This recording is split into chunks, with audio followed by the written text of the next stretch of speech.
I'm Forrest Griffin. Brian Caraway. And Lisa Tate. What's up, guys? This is Joseph Benavidez, UFC flyweight.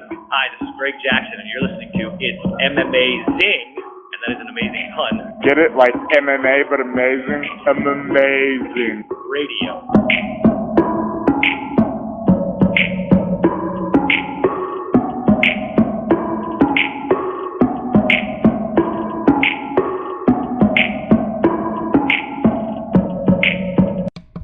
Welcome to It's MMAzing Radio. I am your host, your reigning, defending, two-time It's MMAzing champion of the world, Dr. Law. With me, as always, my fellow two-time champion, DJ Mark. What's up?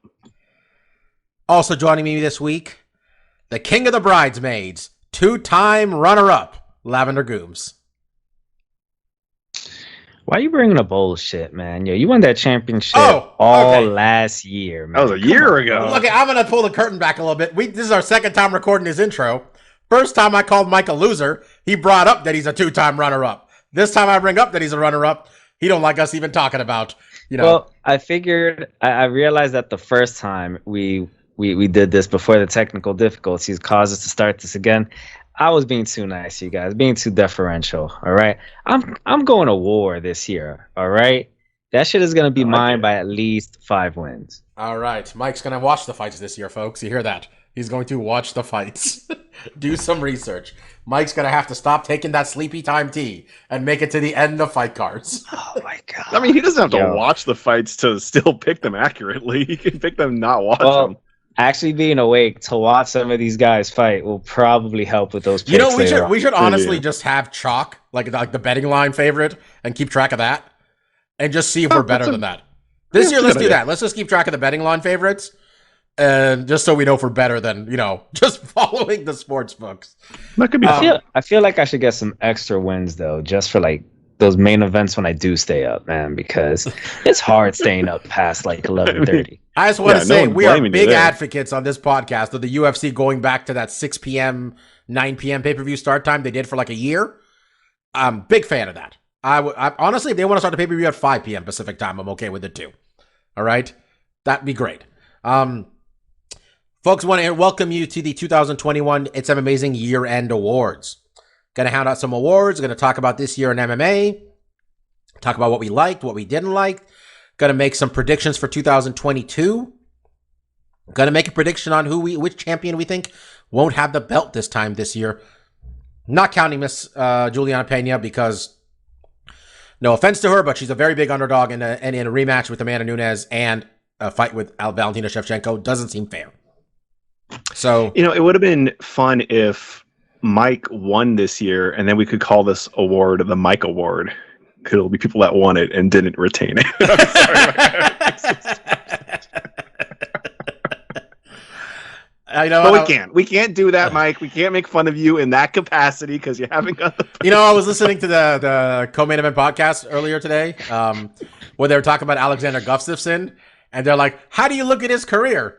But for running into two of the greats, he could have been champion." And I'm like, man, Mike is Alexander Gustafsson. Me and Mark are Jones in DC. That's what's going on over here. We can't let Mike become champion. We won't let it happen. This is gonna be my year. Just watch. That's gonna be my bold prediction for this year. You're gonna win, and you're gonna win easily. I'm excited. Pardon me. So yeah, we're gonna do some awards. We're gonna give out shortly. First, a little bit of news. Nothing's really going on in MMA except for the promoter of the UFC, the president of the UFC, getting embarrassed regularly by a 24-year-old YouTuber in impressive fashion.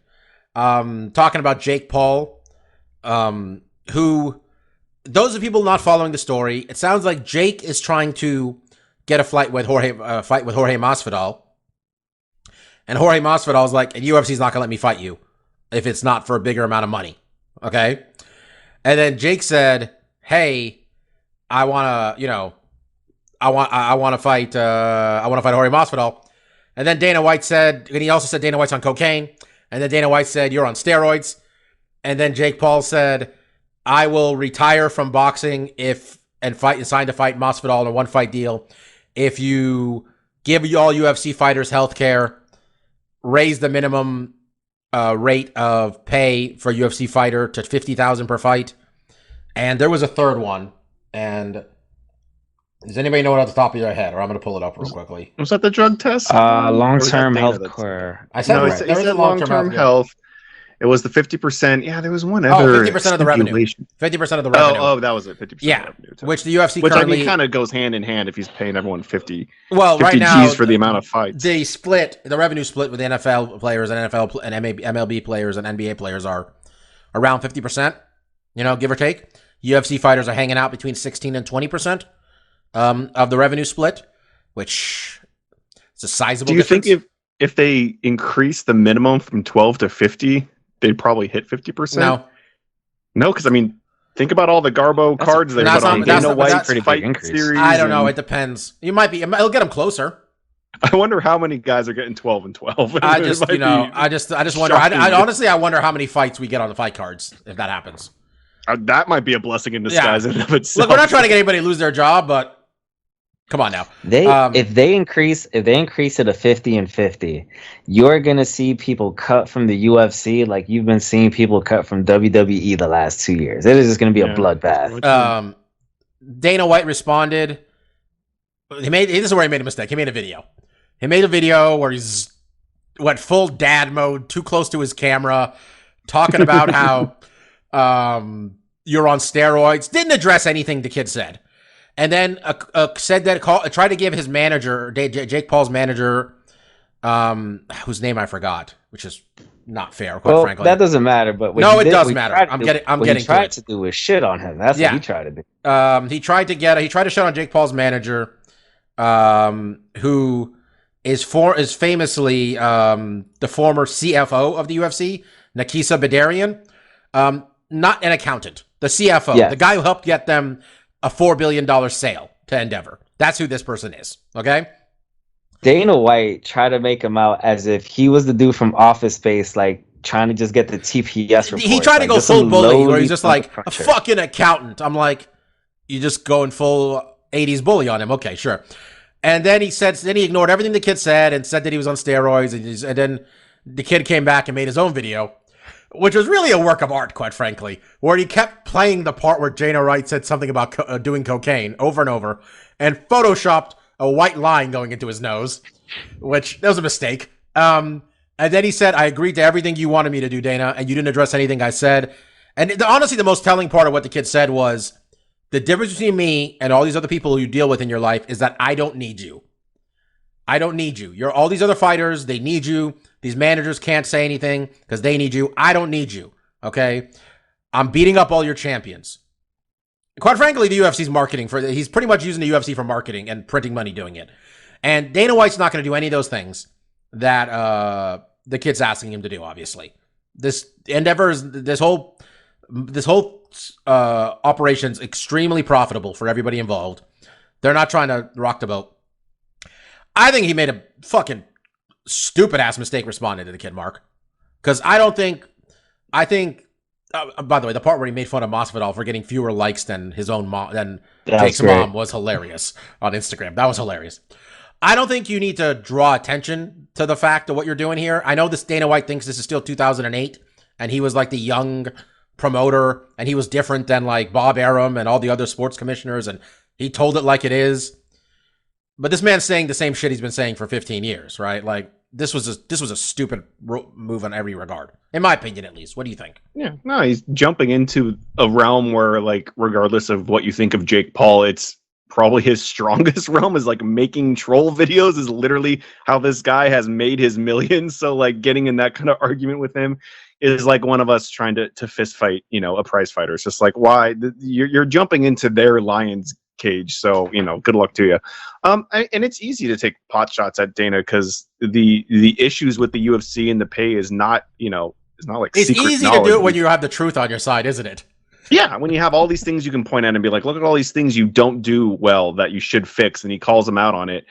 And his only recourse was to say like you do steroids, which is like it's kind of low hanging. Oh, he did say I'll take any steroid test you want as long as I can steroid test your entire roster. I bet you won't let me do that.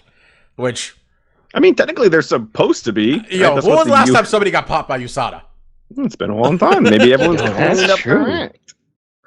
I Yeah, mean, but I mean, yes. it's silliness. I think the smart thing would do is just ignore him. Like, who? It doesn't really. There's no reason to get into discourse with this guy because you're not seriously considering putting. Which I mean, I think what's interesting in all this is this turn that Jake has made from he just wants to box. He just wants to box these guys. He's not. He wasn't. I mean, listen, 6 months ago, people asked him like, "Oh, you want to do MMA?" And he's like, not really. I love boxing and I want to do that." And it's interesting now to see him be like, "Oh yeah, I'll retire from boxing and do a MMA fight with Jorge if you do X, Y, and Z." And I mean, the obvious caveat there is that like he knows Dana's not going to do these things. It's completely against his interest to even well, let's say Jake Paul and Masvidal. This happens and he does his big cut. Like he's not going to make the money on that card that he'll have to put into do all these requests that he has. So it's a non-starter.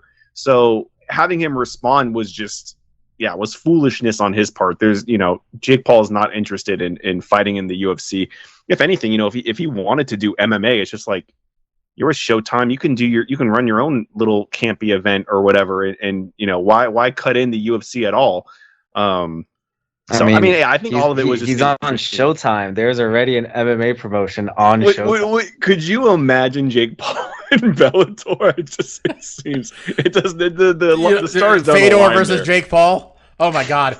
Oh, I mean, no, you don't do that, but you put Fedor on the card, and now you got something to sell. Yeah, exactly. It just seems like, he made a mistake. I honestly do think Dana White's role at this point, Mike, is to take bullets for the operation as a whole. I don't think they keep Dana White around and give him, I think it's 5% of revenue is his deal or something like that, or some shit, like some absurd number like that. I don't think they keep Dana White around and pay him $500 million a year or whatever the hell it is.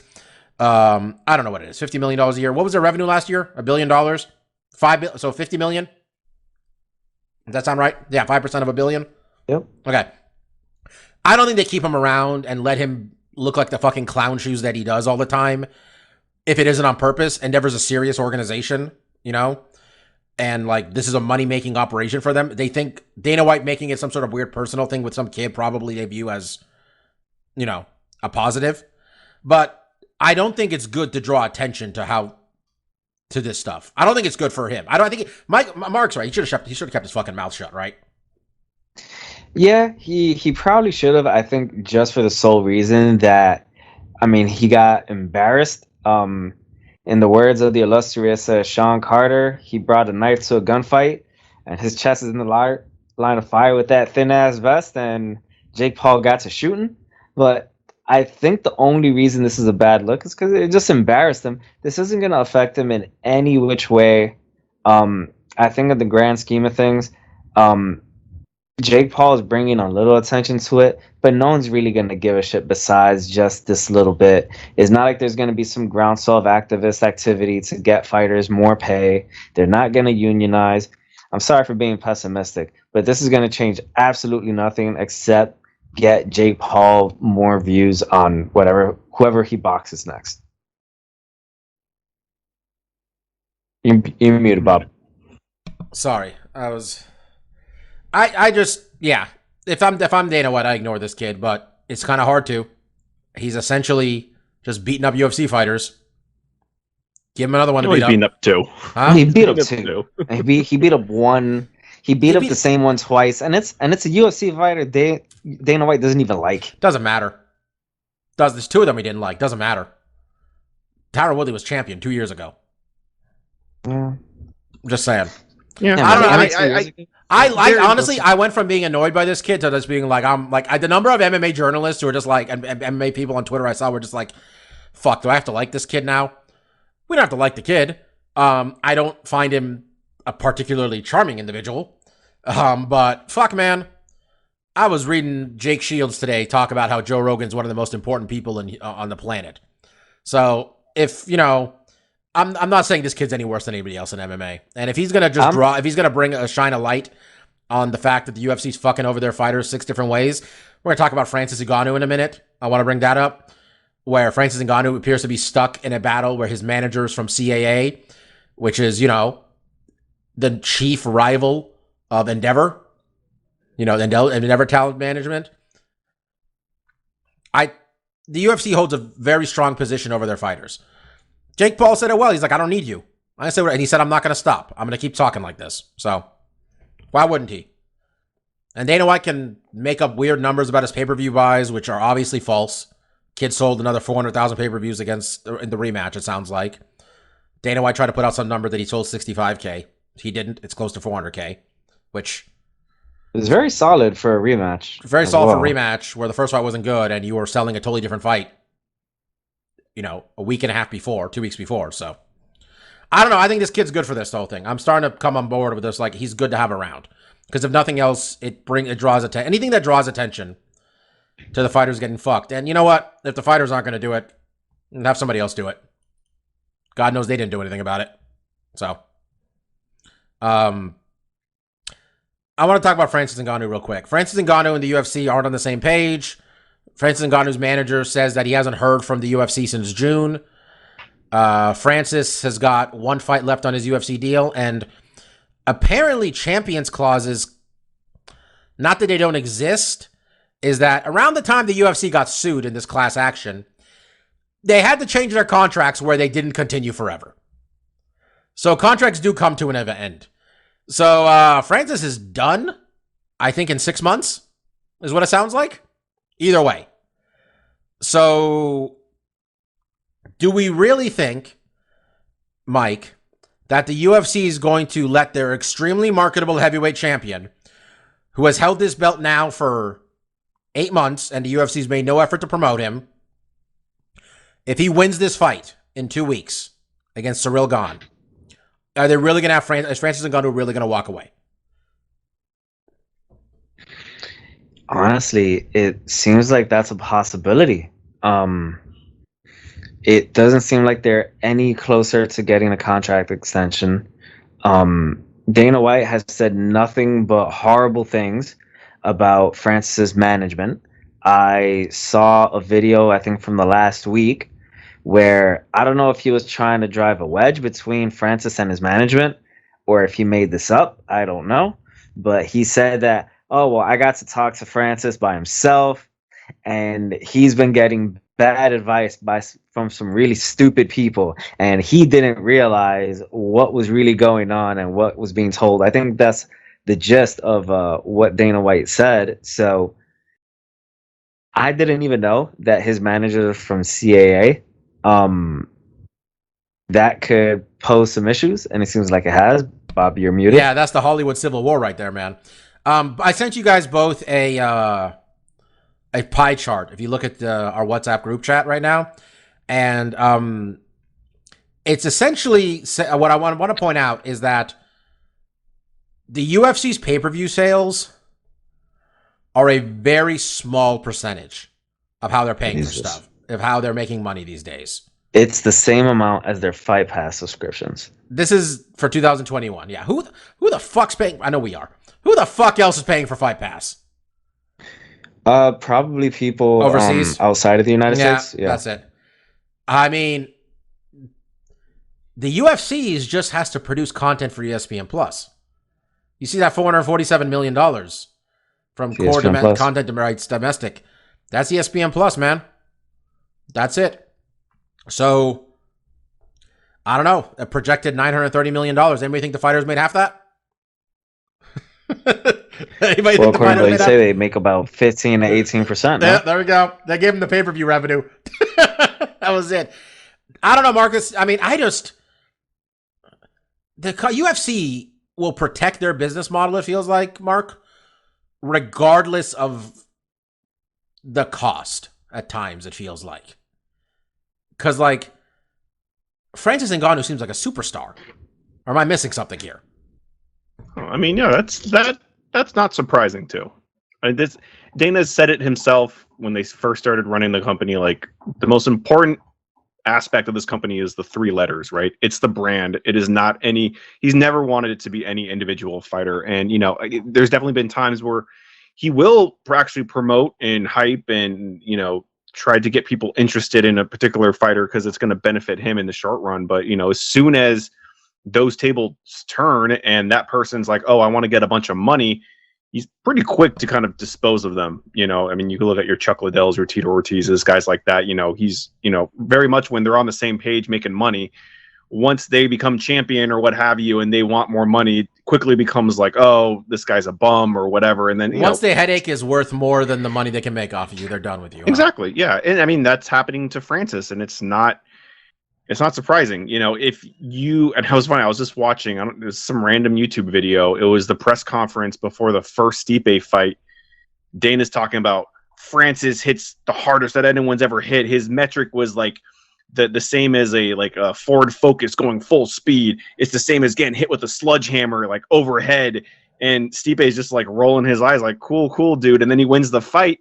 He grabs the belt from Dana. He's like, fuck you, dude. My coach is going to put it on me. You don't believe in me, you know? And Dana's always been quick to hype up the next big thing, get people interested. But once, you know, like you said, Bob, like once the numbers don't work in his favor, or that fighter starts making noise about wanting to earn more or hit a certain point in his paycheck, then it all becomes, oh, you know, we don't want to do business with this guy. Negotiations stop. We don't want to make the fights that the fans and I mean, John Jones and Francis basically on Twitter agreed to fight each other. They're like, yes, this would be a great fight. The fans want it. We will make a bunch of money off of this. Let's do it. We both agree we want to do this. And Dana's like, no, I don't want it. I'm not paying you guys what you guys think you deserve for this fight. We'll figure out someone else for you to fight. And now, you know, we're going to get They traded Mighty Mouse to a different continent because he wanted to get paid more to fight in a whole new weight class. They traded him to a whole new continent. And he wasn't making much. He wasn't asking for the millions and millions. He wanted 1 million.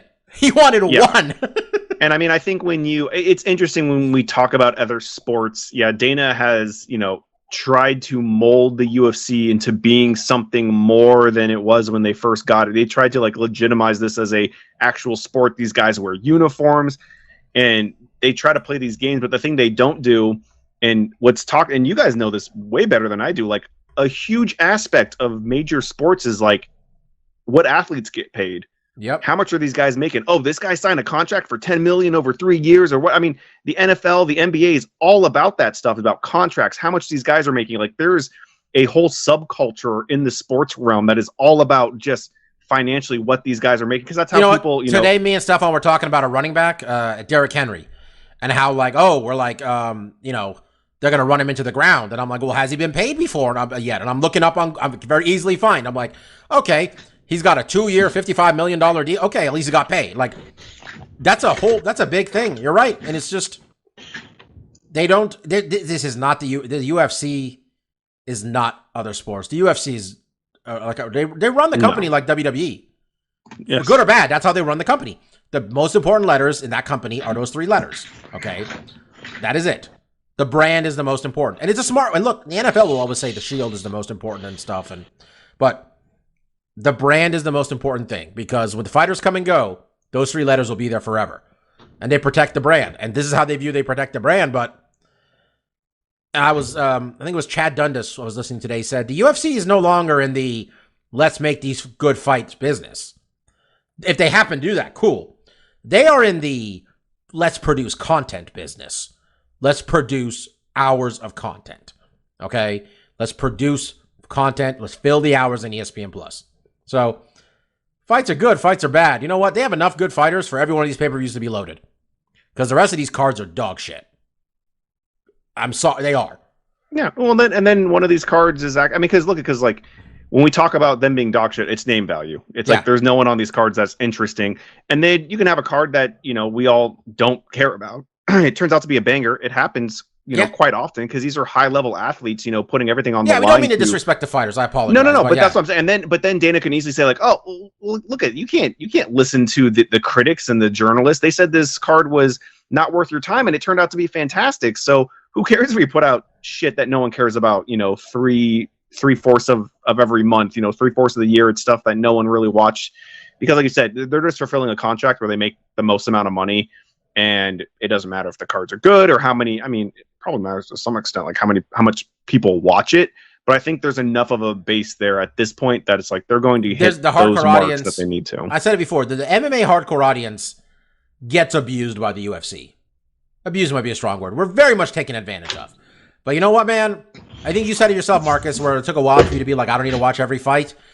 I got one life to fucking live, and I can't spend a Saturday watching 6 hours of some shit that wouldn't, that like, the only thing separating it from a LFC card is the main event. You know what I mean? Mm-hmm. That's it. I just don't. Anyway. 2021. Just some awards. Let's talk about some good stuff. Yeah. Anyway. Okay. Let's just get out here first. Let's start with the fun one. Knockout of the year. Couple ones worth mentioning. Kamaru Usman knocking Jorge Masvidal into next Tuesday with that straight right. Chris Barnett hitting that wheel kick on, I want to say it was Vellante, wasn't it? Mm-hmm. Yeah, it was. Mm-hmm. Followed by the somersault celebration. Rose Namajunas head kicking Zhang Weili right in the fucking dome. 90 seconds into that fight, taking the title back. Corey Sandhagen kneeing Frankie Edgar and feeling sad about it afterwards. Iri Prochaska with a sweet spinning elbow on Dominic Reyes, pretty much securing himself as the next contender for that 205-pound title. And Ignacio Bahamondes with a spinning wheel kick on Roosevelt Robert. A lot of good nominees this year. I have a hard time just leading it off. It came down to the top two for me. Top first two I mentioned, Usman's knockout and Barnett's knockout. I feel if I give it to Barnett, it's just me personally liking a fat guy. And like, I'm really enjoying the whole Barnett experience at that point. Kamaru Usman hit a man harder with a right hand than I think I've ever seen before in my life. Like, he hit him so hard, all the sweat came off of him, and then he was following through such that he kind of checked him. Like, he kind of tackled him at the same time. It was fucking incredible. I got Usman and knocking out Masvidal. Mike? Yeah, I have that too. I've got Usman's right hand against Masvidal. Look, what did it for me was Masvidal did not need to take a shower after that right straight from Usman, because all of the sweat, just literally all of it, was just wiped off of Masvidal's face with that one punch. It was amazing to observe. Marcus, what do you think? Yeah, I'm actually in agreement with you guys. I think another one that I was leaning towards too, because for me it was those top two, and I'm going with Usman because it was the most spectacular. I mean, it's something that's going to be on highlight reels forever, and a lot of it has to do with the ragdoll effect after. And like you said, Bobby, the way he kind of ran into the shoulder and how he fell, it was beautiful. I have not seen a knockout quite like that before, and we've seen hundreds of knockouts with right straights before. Look at Dan Henderson and Bisping. That's, he has a ton of great ones. There's lots of great ones, but none of them quite landed and had that kind of impact. It didn't hurt, Marcus, that our overall general dislike of Jorge Masvidal grew throughout the entire year, and it made it coincide. Feel better. Yeah, definitely coincide. I mean, and like you, the Barnett fight really hits close to home, because this was a guy that I had my eye on like 3-4 years ago, and I was like, man, it would be really cool if he got an opportunity in the UFC, because he's such an interesting character. He's such a fun guy to watch, and it was so disappointing to see him fight Ben Rothwell and just not be able to put on the type of performance that we knew he had. And some of that is just like, his skill level is not that of like the top echelon. But when he fought Galante and was able to not just compete at his own level, but to end the fight in such a spectacular fashion and to get that spotlight on him was really one of those things that it reminded me of like when me and Steph saw Korean Zombie in the WC the first time. I was like, man, I know this, like, this guy's fucking good. Like, we're in for a potential treat here, and to have it actually come to fruition, because so many times we see prospects or something outside of the UFC and they come to the UFC and they can't really perform. That's definitely what we saw with Barnett's first fight, but to have him have at least this one moment was really special. And the other one I really wanted to give some notice to was the Rose knockout, because not only was it spectacular, it happened right in the beginning of the first round. Wei Ling was a champion that I thought Rose was really going to struggle with. I thought this was going to be an extremely difficult fight for her. This was going to be like her fights with Joanna. It was going to go 5 rounds, much like the second fight did. It was going to be very tough. for her to implement some of her strong grappling regimen and to, be able to kind of dictate the fight that way, and to have her just land the first shot she threw in such fashion, that one really left a mark on me. But at the end of the day, the Usman knockout was just spectacular. So I got to give my nod there. But yeah, this year we had a lot of good knockouts. So yeah, you know what, cool. man? I'm still amazed we've been doing this, watching this many years, that there's still every year there's new ways for people to get knocked out. Not even new ways, just I guess, they are. I mean, every knockout's a little different, but like the spinning one was great react. with Reyes too. That was spectacular. Beautiful. Yeah. Yeah. It was even the spinning elbow. He threw a nice elbow before that kind of got him into position to throw that spinning elbow. It was just a beautiful thing. And then the knee on Edgar's just kind of what was another good one was that front kick that Marlon Vera landed on Edgar too, where the picture of Edgar's entire face looked like a fucking cartoon. It was Frankie took some rough ones this year, folks. Yeah. Submission of the year. Juliana Pena choking out Amanda Nunes. The more I look at this, the more I'm just like, man, I'm not sure. I mean, that was just, it was a submission, but I guess really the moment is what we're talking about there. Being able to submit the greatest female fighter ever. Even though she probably wasn't there at that point mentally. Amanda Nunes triangle armbarring Megan Anderson. Just a complete destruction. These next two are, I think, the ones that really, for me, they stood out. Muniz, what was Muniz's first name? God damn it. Muniz armbarring Jacare. And not just armbarring Jacare. Fucking snapping his arm. Last person to do that, Robert Drysdale, right? Was it Robert Drysdale? No, it was Andre Muniz. But what was the guy that won at Abu Dhabi where Jacare got his arm bar broken and tucked it into his gi? That might have been a Gracie, actually. But, I don't know. Andre Muniz tapped out fucking Jacare, which that is an accomplishment, folks. Another one like that, though, is Anthony the Great Hernandez guillotine choking Rodolfo Vieira, which I don't think gets as much publicity as the Jacare one. But if you want to look up Rodolfo Vieira's credentials in jiu-jitsu, he's got about 20 world championships. So him getting choked out by Anthony Hernandez, who is a purple belt, it's fucking ridiculous. So, for me, fucking he snapped Jacare's arm, man. That's my submission of the year. Mark, what do you got? Yeah, unlike Knockout, this one didn't really have a lot of big standouts for me. Mostly because I don't even remember that. You know, it was a good year. The year where two guys got fucking got knee barred on the same card or whatever. Yeah, like the banana split. The banana split. Yeah, that was woo. And this one, I was trying to think, there's got to be something else that really kind of stood out. So I'll go with the Jacare one, just because, Jacare had for so long always been feared as the most technical guy on the ground. For him to lose by armbar was quite surprising. But yeah, there wasn't. I was trying to think, did anything really stand out that really shocked me, or a weird thing? I thought really Dustin getting choked out on the standing rear naked with Oliveira was pretty cool. Yeah, I need something crazier. We've seen Charles do it so many times too. Yeah, I need something kooky. Mike, clean sweep. Clean sweep. Muniz before that fight was talking shit about how he could grapple with Jacare and how he was a better grappler, and he not only proved it by submitting him, he snapped his fucking arm. Anyway, all right, let's go to fight of the year. Okay, fight of the year. I think this one's going to be a clean sweep personally, but we'll see. We talked about renaming the award after this man 1 year, but here are the nominees: Charles Oliveira, Michael Chandler.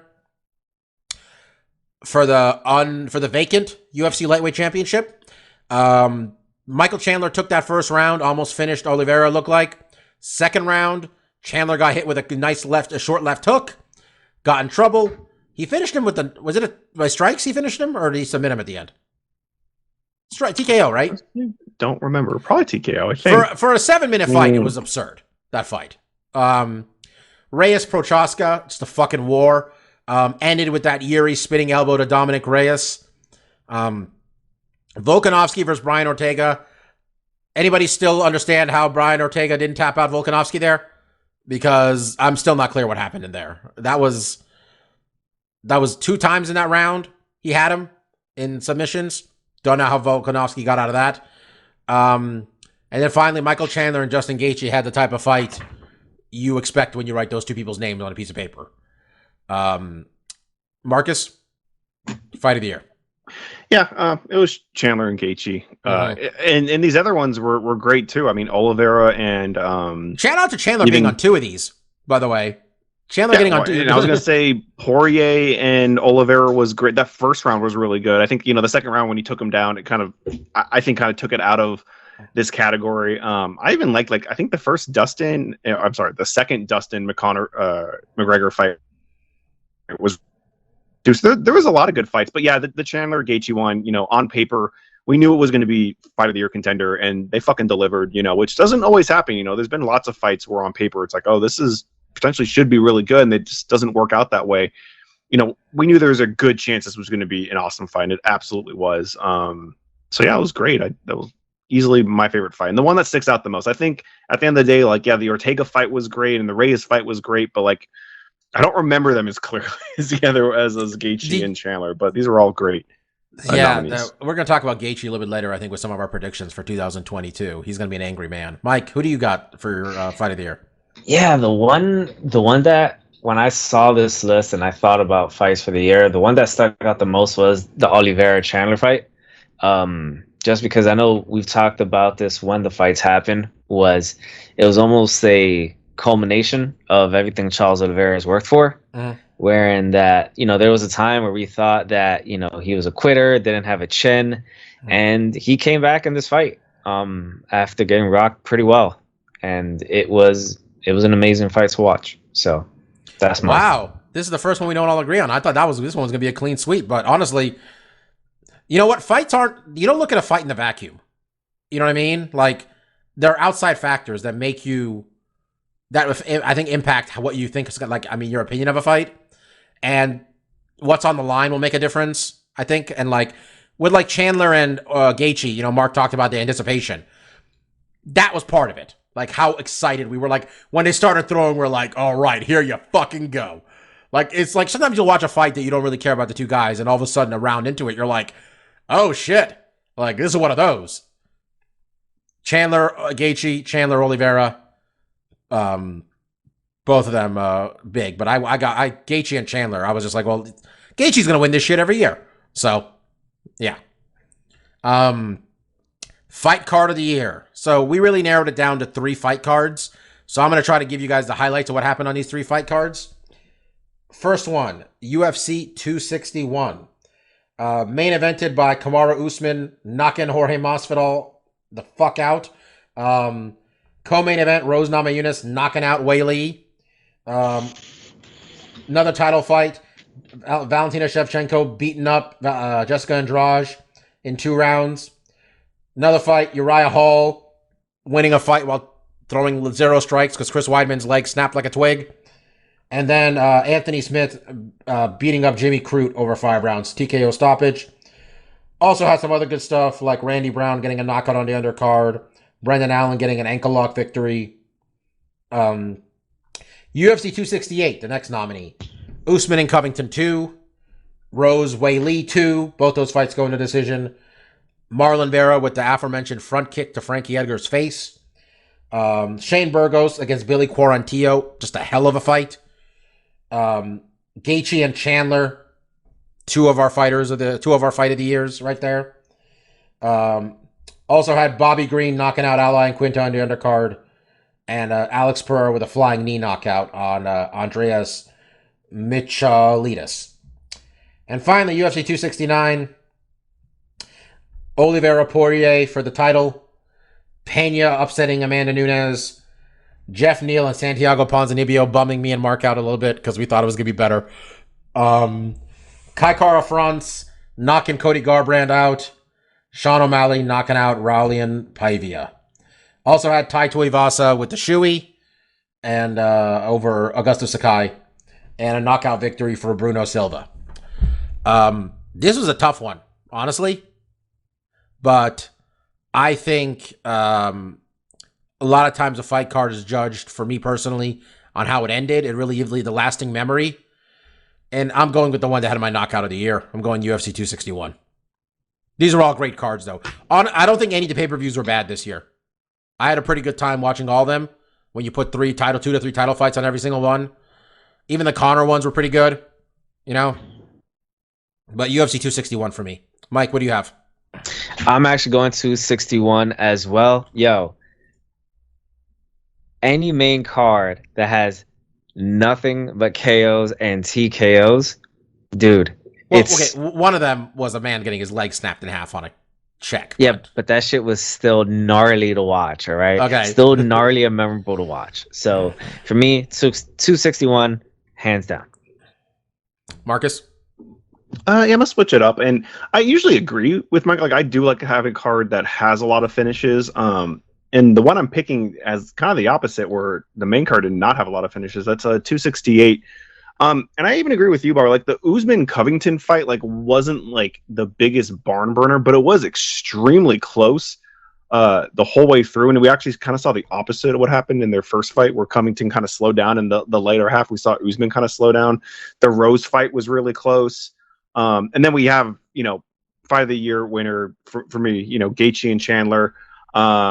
And then I think, and I wasn't even looking at the rest of the cards really. I was focusing mostly on the main card, but I like that Bobby Green win. This was when Chris Barnett made his debut. It's also when Ian Gary kind of, I forgot it's about his first Gary. fight. Yeah. So, I mean, I think all these cards are really good top to bottom. And usually I'm with Mike. Like, I like a card that fucking, let's get through this shit. Let's see some finishes. Mike's trying to go to bed.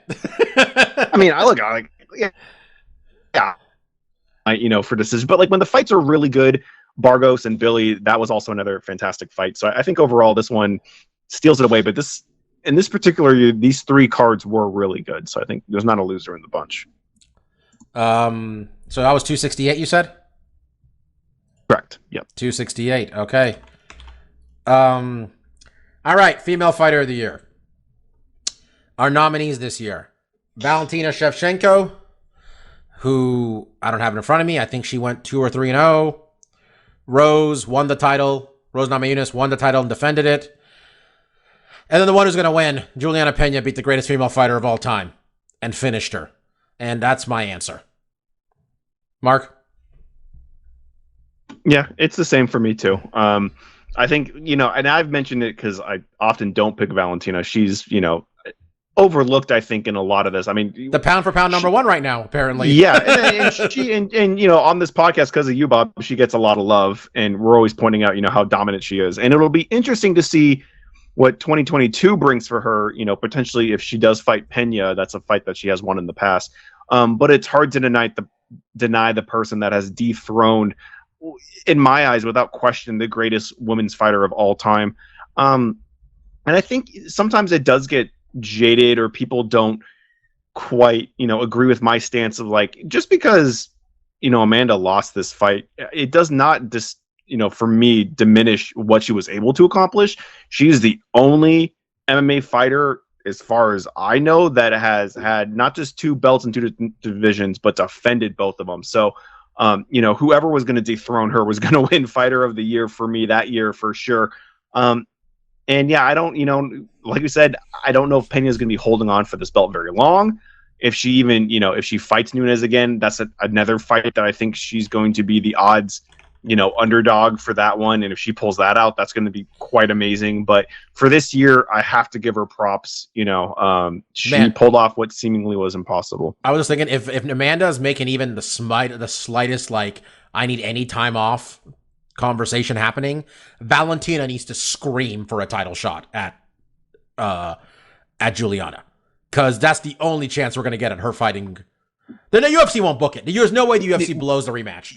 Exactly. There's no way. They don't want to deal with a Valentina Nunes 3. They weren't bad fights. They just weren't good fights. They weren't good. They just didn't move. I mean, and honestly, we talked about this weeks ago. Like, if they really fucking marketed this thing, they could easily sell it as, like, these are the best. Well, you could have sold it as these were the best female fighters of all time. I think you still can, but it's a little muddled now. But yeah, Pena gets it this year for me. Mike, you and me are harsh on Juliana Pena, but I hope it doesn't diminish the fact that we both agree, absolutely the Fighter of the Year this year. She beat the greatest fighter ever. Absolutely. No question about it. 100%. She willed that shit into existence too. I hate Juliana Pena but you got to give her her begrudging respect. She beat the female goat. And even if I think she only fought once this year, right? That was that enough. her only fight? That was enough. And that was enough. That's all you needed. Sometimes it's quality over quantity. Clean sweep for. I think last year one of us went Wei Lee. I think I might have went Valentina. I think it was. I mean, Steph was in there too. Amanda might have gotten one. Clean sweep for Juliana though. Hard to say otherwise, quite frankly. All right, male fighter of the year. We got a lot of nominees here, if you ask me. It happened a long time ago. Francis Ngannou won the fucking heavyweight championship of the world against the greatest heavyweight ever this year. Avenged his loss, knocked him the fuck out in 2 rounds, right? He showed great progress in takedown defense. I did some offensive grappling a little bit for a moment there.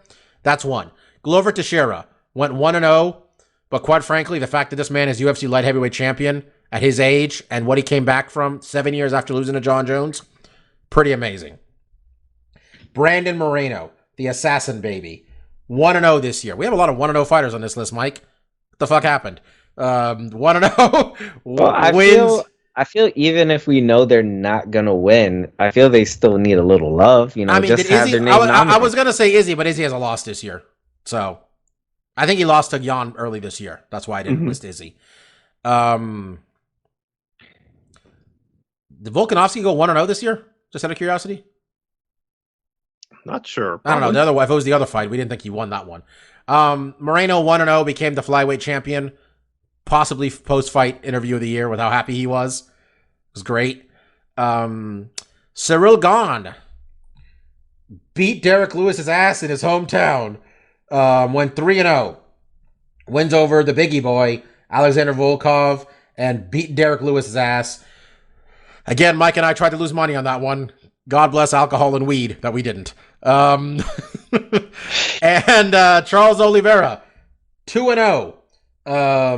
Beat Michael Chandler to win the championship. Broke the UFC record for most finishes in that fight. Next fight, beat Dustin Poirier, finished him also. Man's got 18 UFC finishes. Nuts. And then finally, Kamaru Usman, 3-0 this year. 2 knockouts in a decision. Knocked out Gilbert Burns. Knocked out Jorge Masvidal. 5-round tough one with Colby Covington. Mike, who's your pick? I don't think we're going to be unanimous this time. What do you got this year? It's probably not. I'm gonna go with Cyril Gane. For me, it was between Kamaru Usman and him. The reason why I ended up picking Gane was that I feel that the level of his competition, they both fought three times last year, and they won all 3, obviously. But I feel that the level of competition that Gane had to face overall was higher. I think at the time when he fought each of the guys that he fought, Derek Lewis, Biggie Boy, and what's his name? Alexander, yeah. I think each of them was at least top 5 in the UFC heavyweight rankings. Whereas with Usman, all right, obviously the best fighter that any of them have fought in, of the 2 of them, it's Colby Covington, hands down. I think the second best fighter they fought is Gilbert Burns, personally, but that's just me. Well, that's the thing. Like Gilbert Burns, that Masvidal one is not even ranked as the problem. Yeah, for me, Gilbert Burns is good, but then you kind of look at who Gilbert Burns fought on his way to the title, and it's like, are we about to see a drop off? I know he beat Wonder Boy, but it's like, are we about to see a drop off in competition? We're just slandering Gilbert Burns here, but okay. And then like what brings down the grade point average for Usman this year is, he had a spectacular chef's kiss knockout of Masvidal, but then he had that chef's kiss knockout because Masvidal isn't that good. Is he just a Latin pro, right? Matt Brown. Marcus, who's your fighter of the year? When I was looking these over, it really came for me personally what Cyril Gane was up there because he did have 3 hard fights at heavyweight, and I think stylistically he matched up well with those guys, and he had impressive performances. And I think his finish of really did impress me because I think leading up to it, I could have easily seen him just coasting because I feel like in some fights he just, You especially cut when off it's for a all second. stand-up. Finish of Derek Lewis, right? Yeah, the finish of Derek Lewis really impressed me because I kind of thought he was going to coast through and get a decision, and he easily could have, but he turned on the heat against a really dangerous guy and got the finish there. But for me, my best male fighter is Charles Oliveira because I think he is in the most talent-rich division and had two really tough fights with really two guys that were extremely dangerous standing up, that are very good on the ground, that are very strong. And he finished both of them. And I think the finishes really do play a lot for me. And I think if I'm being critical, there was moments in both those fights where he was getting tagged, where he didn't look like flawless, but that kind of works into the grit and the story and the kind of narrative that like this guy is tough. He's not a flawless fighter, it'll be interesting to see when we have the discussion of like who's potentially not going to be able to, retain their belt from this next year. But this year he fought two what I thought were, the best guys at lightweight, combining the rest of what he's done in his career at lightweight, the run that he's had, the competition that he's faced, and now he's really facing these top echelon guys and is finishing them, and that's super impressive to me. So I think there's a handful of guys here that I think is really impressive. I think Glover, given his age, and the guy he beat for the title, needs to get some props there. And Ngannou, did have a really good year. Not a lot of fights, unfortunately, and like we discussed earlier in this show, there's a lot of politics there. But Charles really stood out for me this year, so give him the nod. I'm going Kamaru Usman. He was the champion last year, champion this year, but he looks like a significantly better fighter. He looks so good. His hands look great. We didn't give out a Coach of the Year award, but it's Trevor Whitman. Okay? What Trevor Whitman has done with him, Rose, Justin Gaethje, fucking everybody on that team. Great coach. Kamaru Usman, when he knocked fucking Gilbert Burns out, that was like, there was a moment where it was over. I was like, oh, this is the best fighter in the world. This right now is the best fighter in the world. I think it's Kamaru Usman. And I would have liked to have him finish Colby. He kind of got a little tired towards the end of that, I thought. Shout out to Colby being a tough bastard, by the way, because he was getting tuned up. 2 rounds into that thing, I started thinking we're going home early. Kamaru, though, you know what he did to Jorge Masvidal? That's how you fight somebody who isn't on your level. Okay, you show that they're not on your level. Okay, and I think the world of Gilbert Burns. I think Gilbert Burns was an extremely difficult challenge for Kamaru Usman, beyond the fact that they know each other and have trained with each other. The man, his previous loss was 3 years earlier to Dan Hooker. Gilbert Burns is awesome. Mike should apologize for that. Just saying.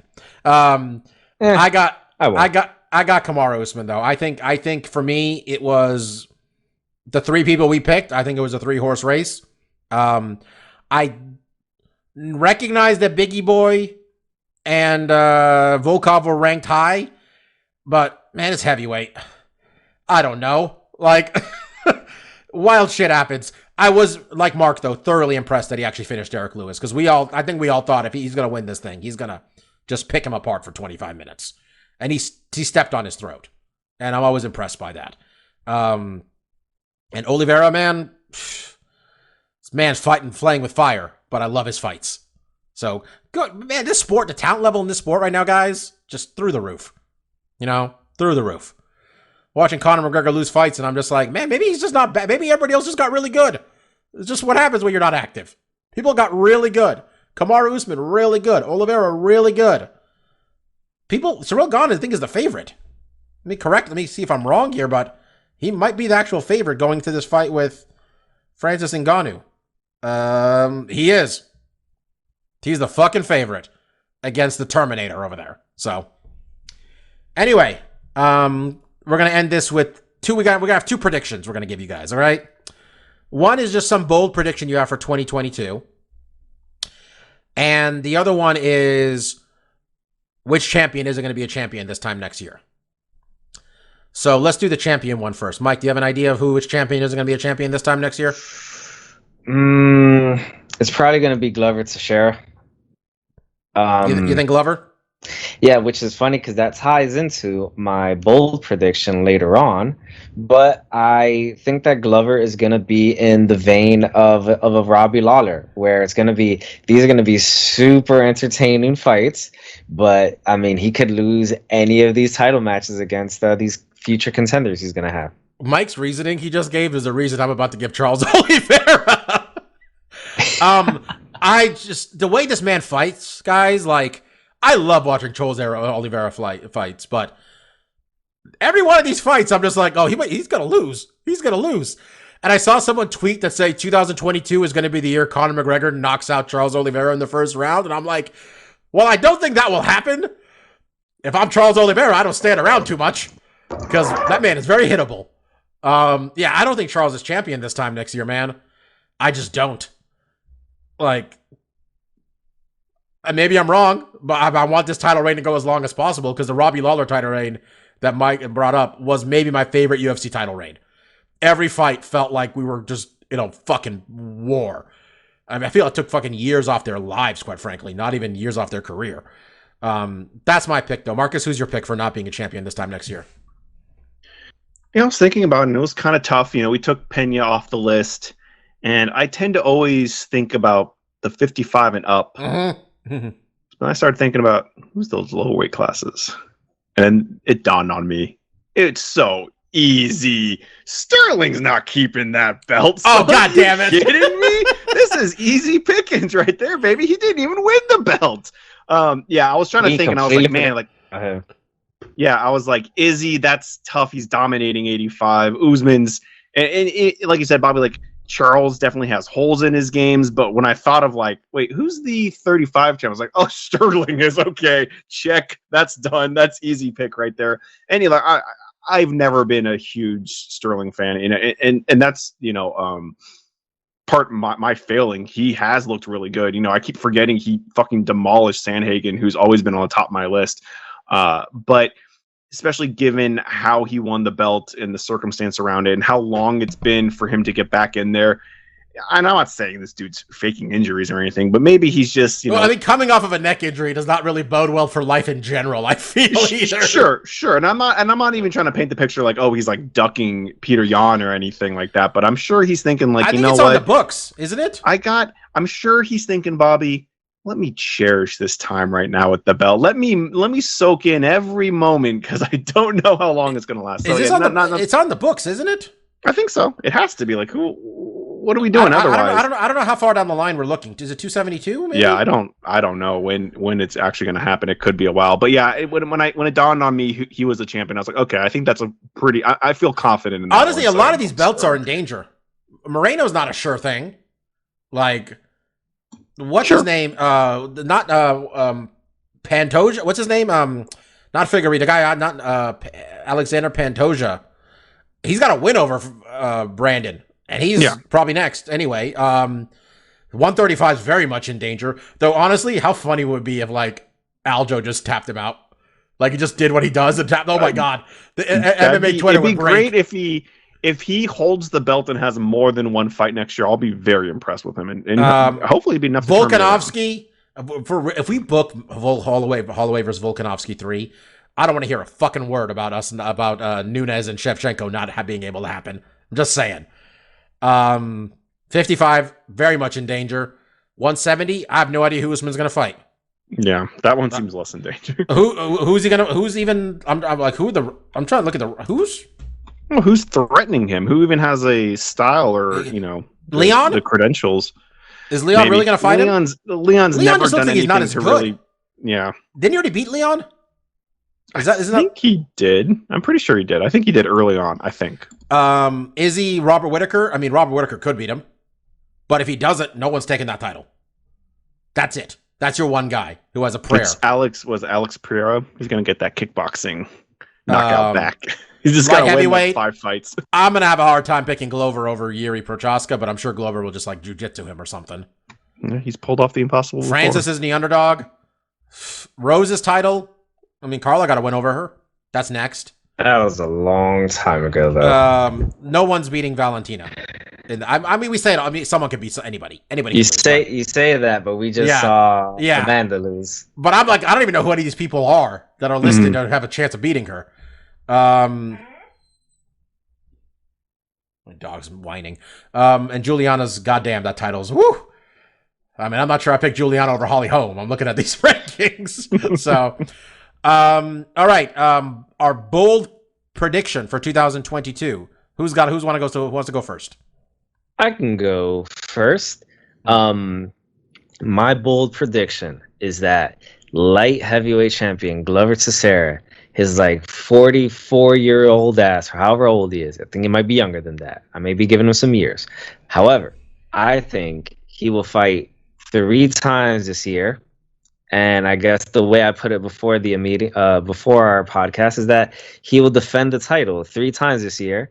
And the 3rd title defense, he'll lose. So I'm thinking he'll go 2-1 this year, which, let's face it, that's going to be a pretty successful end to his career. Man, if Glover gets 3 title fight checks, I'll be thrilled for him. 3 champion checks, whew. He could buy Danbury, Connecticut with that money. Marcus, you got one this year? You have a prediction? Yeah, it's a big one. It's so big it doesn't financially make sense, which definitely means it won't happen. But I want the brothers versus the brothers, Diaz versus Logan. We'll have Nate and Jake and Nick and Logan. I don't know. That just seems like it'd be fun. If they could even get those guys all to agree to fight each other, it would be financially irresponsible to do it on just one card, because like how much more views they'll get on that one card is not enough to where you could split it and kind of double that amount. But I just think it would be a really cool event to have actually it wouldn't be brother versus brother, but to have like one set of brothers versus the other set of brothers. That would be really cool. And is Nick still under contract? I have no fucking idea. Nate has 1 fight left. Nate has one. We know he is. Nick looked like he probably shouldn't fight necessarily. But if he's when fighting Dana White said, I don't think Nick should fight because it looks like he doesn't like to do this. Sounds like you should release him. It was of course he's not going to do that. He's not going to do that. I mean, we're not that reasonable.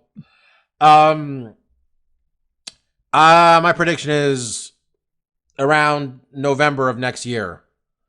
John Jones, Francis Ngannou, Madison Square Garden. You think Ngannou will still be around?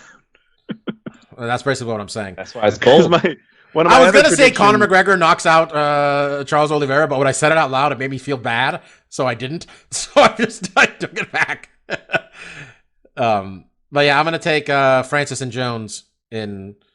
I'm out of the 3 of us, I feel mine has the best chance of happening.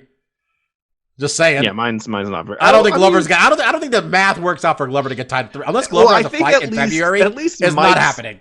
Mike is in the realm of possibility. This guy's the champion. He's gonna potentially defend his. If Mike belt, if Mike said 2, I'd be like, well, Mike's gonna be right. That would be bold, though. That's not bold. I mean, I got John Jones. That's lukewarm at best. I mean, whew.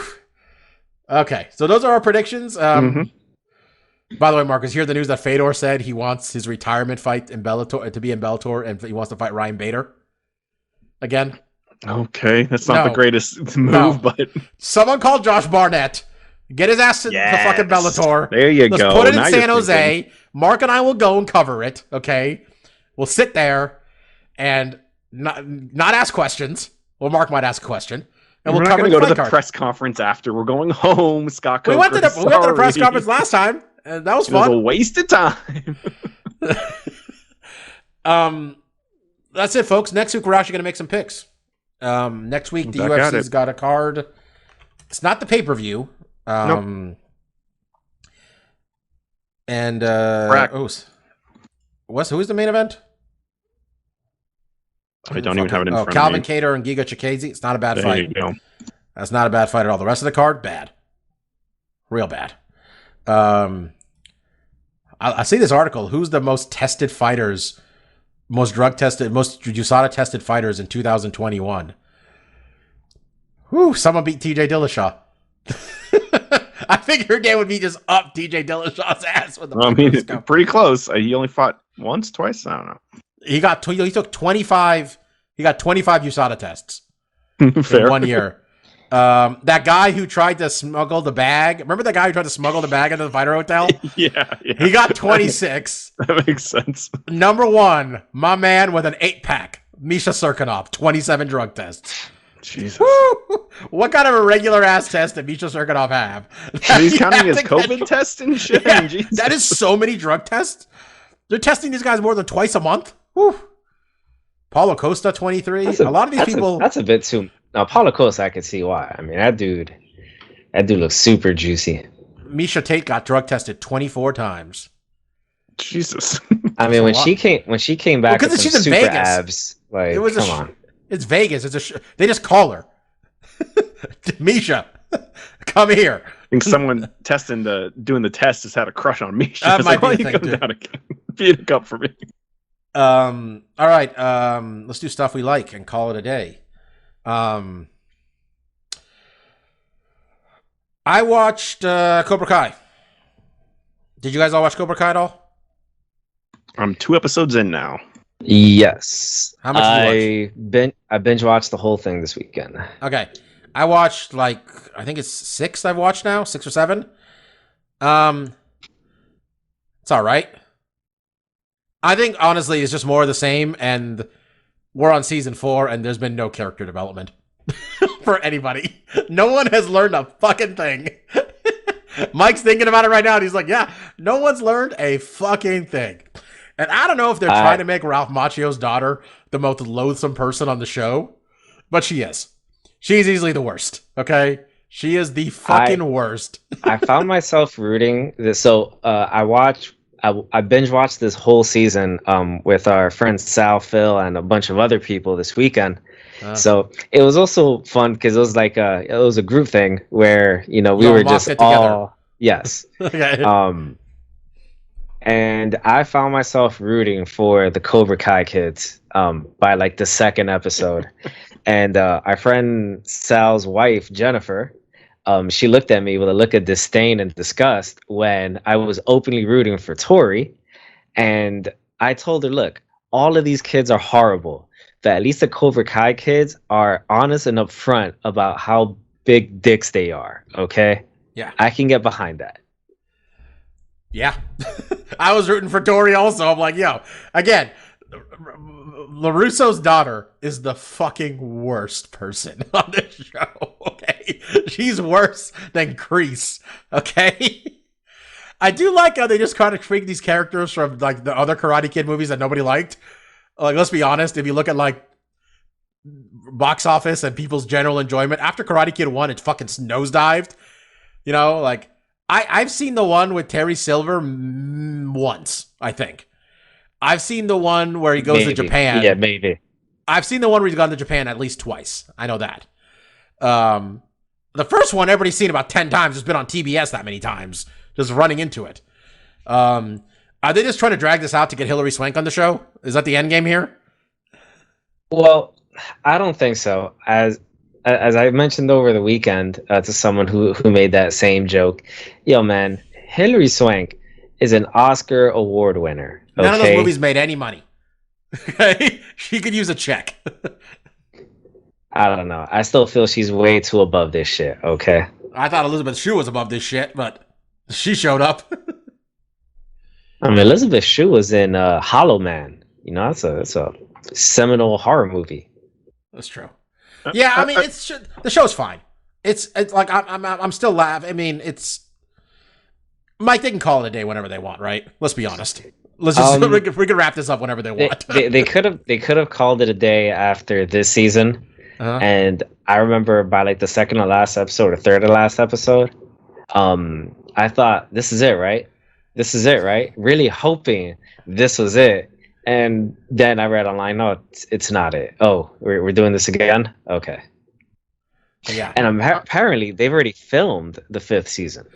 Why don't they do my idea, your and my idea, where It's not gonna happen. a fucking Brazilian kid comes to this? That's when they got to run out of ideas, is when they bring the kid from Brazil, the exchange student. There's just no tie-in, Bob. Every season now is like, who we tying in from one of the movies. Mark, There's there's no more movies. I'm just telling you. Yeah. You bring the kid from Brazil. They have the stupid fuck with the mohawk, okay? No spoilers. The kid, the Mohawk, try to fuck with him, and he hits him with a flying armbar, and then like he just goes to these fucking dojos and just works like he works these kids with their bullshit karate. Okay, he taps them all out. You know, maybe we get a Machida Also, fucking I thought- special appearance about like you could do Also, jujitsu and I thought of a karate. better name. I thought of a better name for this guy. So rather than him being like a full Brazilian, he's like half American, right? So he doesn't have a name that starts with an R, right? And keeping with the theme of alliteration, Karate Kid, right? Jiu-Jitsu Joe. Okay, well, now it's ridiculous. I just want to say I'm only 2 episodes in, so I'm not super far, but I agree. Like the character arcs have definitely stagnated for sure. But I will say like the show still like is entertaining. Like every scene it's supremely watchable. Yeah, like every scene is like something interesting is happening or being said or something. Like we talked about like, some of the Marvel shows, like the old Netflix stuff. Like there was, and we'll get to it when I talk about like Witcher and stuff. Some of the stuff I've watched, like every scene, I'm interested in what's happening and what the conversation is. And I think there's something there. I mean, it is hokey They very and much built campy. it well for the streaming binging generation. There was some, they found a way to keep you on the show. Yeah. But I mean, yeah, I've seen a lot of shows where it's like, okay, certain aspects of the show, certain characters I'm interested in, and when their scenes happening, I'm watching the TV and not looking at my phone. In Karate Kid, every time I watch it, I'd be like, yeah, I'm fully engaged. Every scene, whatever character we go to, whether you like them or not, like the writing is just of a level that keeps me engaged, and that's not easy to do. So I definitely give it props there. I will say, like, yeah, it's kind of aggravating. It's like, Jesus Christ, like there's been 4 seasons, you 2 idiots still can't like get along and learn how to teach kids together. It's like it's kind of like it is like numbskullless where you're just thinking like, why doesn't this work? But like I'm still enjoying it. So yeah, it is a weird show. It's hard to recommend because wouldn't blame anyone from bouncing off, but I've definitely enjoyed watching it. And even though like I have criticisms, but like I'm just engaged. So Yeah, it's just fine. It's there. It keeps me going, but. My other thing I watched was the 3rd season of American Crime Story. I watched the first 5 episodes because they pulled the other 5 episodes from on demand. Of Impeachment. Mike, have you watched this? Is this the one with Bill Clinton? Yeah. I've started to, but I lost interest. Bro, I did not need 5 episodes of the Linda Tripp, Monica thing. I know, like, a part of me is just like, okay, let's get this fucking show on the road. Like, Monica Lewinsky flashing her panties at the president. Sure. Cool. Right on. But, like, this is... I don't know. I understand why it is not rated as high. I didn't watch the Versace season, which people seem to really enjoy. Actually, it got really good reviews. This one, not so much. I do think that Sarah Paulson's an incredible actress. And if her job was to me to still continue to dislike Linda Tripp, good job. And Beanie Feldstein, who's playing Monica Lewinsky, thought she did a good job, though I know that also Monica Lewinsky was involved with the show, so there's that. But I'm kind of annoyed the second half of it isn't on any on-demand services, so I gotta obviously rent those 5 episodes and not go to Spanish Netflix. So... yeah, I don't know what the next season's about. Have they announced what the next season of American Crime Story is going to be about?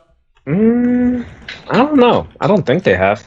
Mark, did you watch any of these things so far, American Crime Story? Any of the seasons? No. Okay. Negative. 4th season is going to be about Studio 54. A lot of blow. That one, probably. A lot of blow. I don't know. I think that they pretty much just let Ryan... what's his name? Is this what... Ryan Murphy.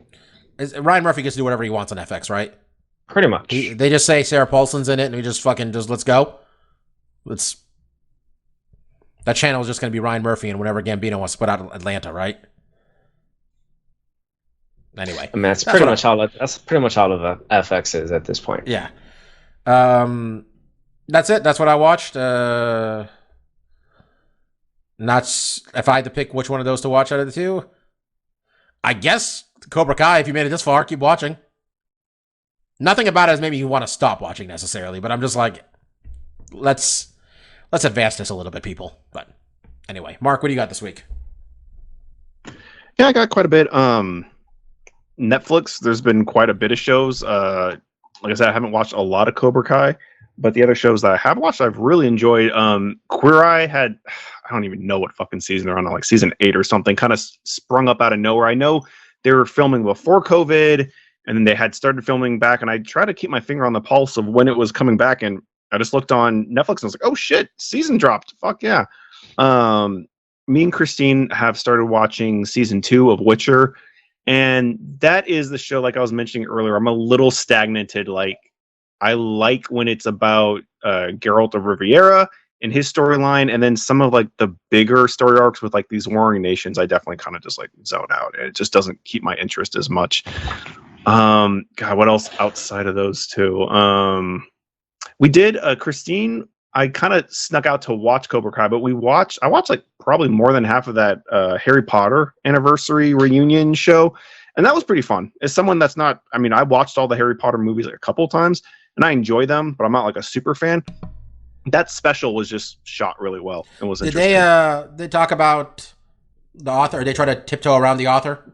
Yeah, I didn't notice it as much, but I guess Christine mentioned that like the few times they had like little snippets of interviews from her, they had a date. So it was like 2018 or something. So I was like, oh, it's before we knew what we know now. And they made sure, because like all of the scenes where like J.K. Rowling is talking, it's from the same interview. Mm-hmm. And they made it a point anytime they showed those clips of her talking, like they put emblazoned on the top right, filmed in 2019, like interview from 2019. It's like, yo, like basically saying, yo, we did not talk to this girl. Don't bring her up. We ain't bring her to the crib. All right. She didn't get a new check, probably. She probably got a check, so. Yeah, so they have a whole fucking show now, just a trivia show about Harry Potter. Have you seen that thing? I think we saw it like advertised. I didn't know what it was. There's constant commercials for it during it's on, well, it's a Turner property, HBO and all that, but it's on TNT, I think, or something, because whenever I watch Dynamite or Rampage, there's Helen Mirren hosting a fucking Harry Potter trivia show, and I'm like, Helen Mirren fallen this far? What the fuck is she doing hosting a trivia show? But anyway, I think they gave her a bag to host that shit. Yeah, fair enough.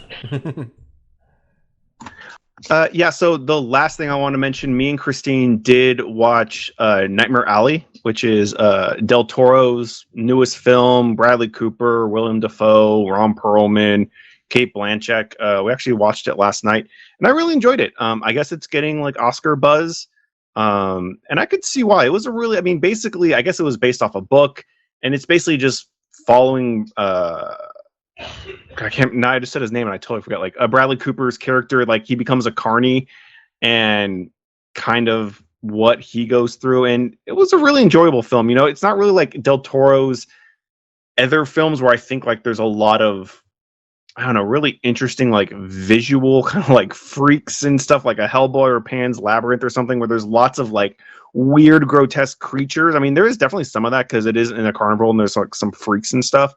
But it is a really just engaging movie about this character's kind of rise and fall. And I really enjoyed it. We saw it at the lot, which you get food, and that was cool. What kind of sucked, though, is like the lot has been very like proactive with like COVID stuff. You have to show, it's like one of the only places that actually gives a shit to like show your vaccination and stuff. But then when I got my fucking drink, they didn't have a straw that was wrapped. And I know this is like, some people are going to be like, Jesus Christ, like, you know, coastal elites here, but I was like, how do you give me this straw with your bare hands and it's not wrapped up here?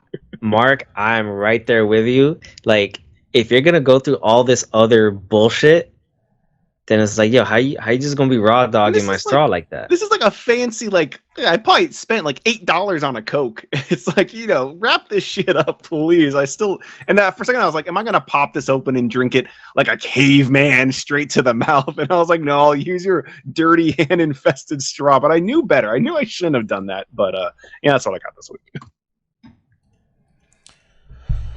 Okay, Mike. I honestly don't have too much. I have one of my patented Lavender Gooms work in progress incomplete likes I where mean, I our gave you friend 2 shows. I'm not sure I liked it all, buddy. I can't even judge you this week. So, our friend Sal all weekend kept talking about this show called Yellowstone that has a Kevin Costner in it. I keep hearing about that one. folks, 1 second. Folks, you were waiting for it. Finally, one of us is going to talk about Yellowstone. All the buzz that white people have for this show. You think one of us was going to break through. I don't know who had their money on Mike, but here you go. Well, I started watching it last night before I went to bed. I watched about 45 minutes of it. You know, it's cool. You know, it's a bunch of fucking white cowboys from Montana. Like Kevin Costner's rich, and one of the white boys' sons is banging a Native American. As you can probably tell, I fell asleep while watching this show, so I'm not entirely sure on the plot. But from what I remember before I drifted off into sweet, sweet sleep, it was enjoyable. People love that show. A lot of people talk about it. Yeah, Sal wouldn't shut up about it this weekend. Hence why I started watching. It's like, well, What's it on? if you won't stop yapping about it, I might as well give it. Yeah, a he was chance. asking me about if I had Paramount Network or Paramount Plus, and I'm just like, no. I'm not getting Paramount Plus until the Frasier Show comes out. Okay, I'm gonna binge watch the Frasier Show and then cancel Paramount Plus immediately. If I can knock this out during the free trial, ideally. So that was it. So that's about it. Yeah, that's all I got. And real quick, shout out to the tribal chief out here battling COVID, Roman Reigns. Hopefully he's doing well. And unfortunately, him getting COVID somehow resulted in Big E losing his championship to Brock Lesnar. Poor Big E. Kept losing matches as champion. Way to go. Way to go, WWE. Anyway. You know, it's got to be cool for you know, Big E on the career accomplishments thing. You can say he wrestled a legend such as Brock Lesnar. Man, I really thought Kevin Owens signing that new contract at least said he was going to get a title at the end of it. Got to pay this man $2 or $3 million a year. At least give him the title. Just saying. If they pay him that much and he's on the WrestleMania card, how wild would that be? Just saying. How wild. I see it coming too. I don't think he'd care. He's getting his money. He signed a short-term deal too. He can go see his friends in 3 years. It's a good call. All right. That's it for us this week. Be back next week where we're going to preview, I guess, this Giga Chikadze versus Calvin Kattar fight. Probably not the rest of the card, if we're being honest. Which really would have been a good time for Bellator to do literally anything, folks.